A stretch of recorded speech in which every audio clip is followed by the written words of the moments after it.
সুপ্রিয় দর্শক, আসসালামু আলাইকুম। সবাইকে স্বাগত জানাচ্ছি আজকের গুরুত্বপূর্ণ সংবাদে। প্রথমেই জানিয়ে দিচ্ছি সংবাদ শিরোনাম, পরে বিস্তারিত। আমাদের কুমিল্লার ভাষায় একটা কথা আছে, মানে মুসলিম ভাইয়ের বই প্রায় কথাটা বলে, কথা তো কচ্চা কলজাটা ফাইরালাস।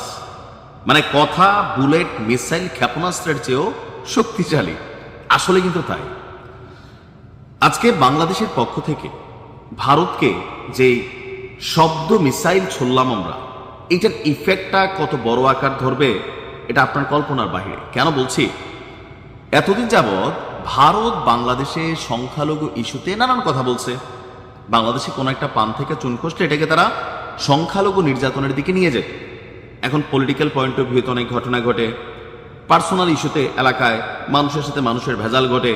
দুই চারটা যে বাংলাদেশে ঘটে না, আমরা সেটা অস্বীকার করছি না, কিন্তু কিছু ঘটলেই এটা সংখ্যালঘু, এটাকে নিয়ে ভারতে আন্দোলন, বাংলাদেশে সেনাবাহিনী পাঠাও, সার্জিক্যাল স্ট্রাইক করব, জাতিসংঘে নক দেওয়া, এই যে খেলাটা ভারত খেলতেছিল।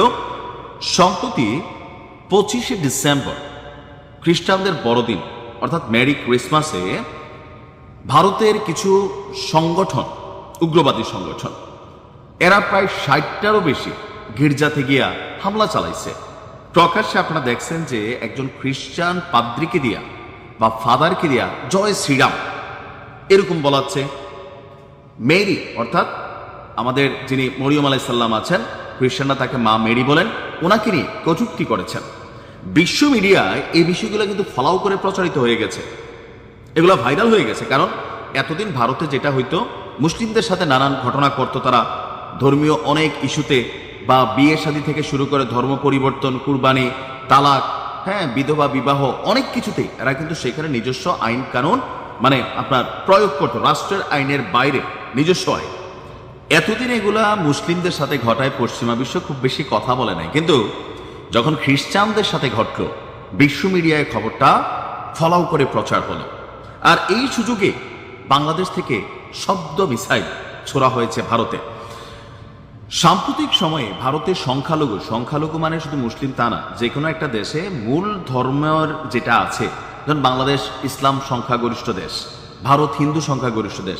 তো ভারতে বসবাসরত হিন্দু, বৌদ্ধ, খ্রিস্টান, আরো যে জাতি সংস্কৃতি আছে, তারা যারাই আছে সবাই কিন্তু সংখ্যালঘু। তো ভারতে এই সংখ্যালঘু হত্যাও হচ্ছে, নিপীড়ন হচ্ছে, এই ঘটনাগুলো গভীরভাবে উদ্বেগ প্রকাশ করেছে বাংলাদেশ। ভারতের সংশ্লিষ্ট কর্তৃপক্ষ এইসব ঘটনার নিরপেক্ষ তদন্ত এবং দোষীদের বিচারের আওতায় আনতে ভারতের কাছে এবার শব্দ মিসাইল ছুড়েছে, অর্থাৎ দাবি জানিয়েছে ঢাকা। আজকে পররাষ্ট্র মন্ত্রণালয়ের মুখপাত্র SM মাহবুব আলম তিনি এই উদ্বেগ জানিয়েছেন। তিনি বলছেন যে ভারতে মুসলিম, খ্রিস্টান সহ বিভিন্ন সংখ্যালঘুর বিরুদ্ধে যে এই সকল ঘটনা, গণপিটুনি, নির্বিচারে আটক, ধর্মীয় অনুষ্ঠানে বাধার ঘটনা গভীর উদ্বেগের বিষয়।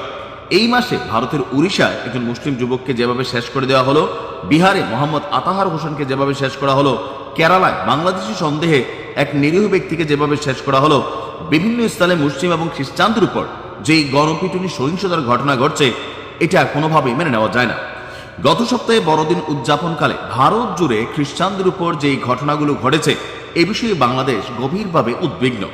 এইসব ঘটনাকে আমরা অপরাধ এবং লক্ষ্যভিত্তিক সহিংসতা হিসাবেই দেখি। এমনকি এই ঘটনাগুলো নিয়ে বিশ্বের দৃষ্টি আকর্ষণ করেছে বাংলাদেশ, যেন এ ব্যাপারে সবাই সোচ্চার।